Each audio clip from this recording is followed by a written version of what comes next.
மெல்லிய நுண்ணிறை மின்னணையாளை விரிசடையோன் புல்லிய மென்முளை பொன்னணையாளை புகழ்ந்து மறை சொல்லிய வண்ணம் தொழுமடியாரை தொழுமவர்க்கு பள்ளிய மாத்தெழுவெண்பகடோறும் பதம் தருமே.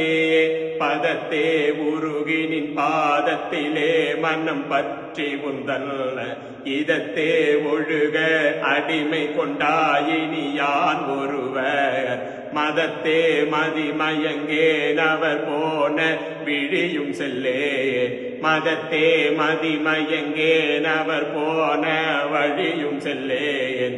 முதல் தேவர் மூவரும் யாவரும் போற்றும் முகிழ் நகையே நகையே இத்திந்த ஞாலமெல்லாம் பெற்ற நாயகிக்கே முகையே முகிழ் முளை மானே முதுகன் முடிவில்லந்த வகையே பிறவியும் வம்பே மலைமகள் என்பது நாம் மிகையே இவள் தன் தகைமையை நாடி விரும்புவதே.